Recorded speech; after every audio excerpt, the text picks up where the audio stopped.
সাথে থাকুন এবং সুন্দরবনের সৌন্দর্য উপভোগ করতে থাকুন। তো গাইস, অবশেষে চলে আসলাম গহীন জঙ্গলের মধ্যে। দেখতে পাচ্ছেন সুন্দরবনের একবারে যে গহীন জঙ্গল, সেই জঙ্গলের মধ্যে এই মুহূর্তে আমি অবস্থান করতেছি গাইস। সাথে থাকুন এবং সুন্দরবনের সৌন্দর্য উপভোগ করতে থাকুন। দেখেন, এই হচ্ছে জঙ্গলের অবস্থা। আমরা একেবারেই জঙ্গলের ভিতরে অবস্থান করতেছি। দেখতে পাচ্ছেন, এই হচ্ছে সেই গহীন জঙ্গল, যে জঙ্গলের মধ্যে দিয়ে আমি এই মুহূর্তে হাঁটতেছি। এই হচ্ছে জঙ্গলের সেই যে যে গাছের কথা আমরা শুনেছি, সেই গাছ।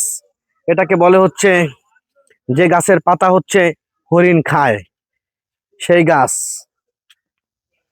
এর মধ্যে হরিণ থাকে, বানর থাকে, বাঘ থাকে, সাপ থাকে, অনেক কিছুই থাকে।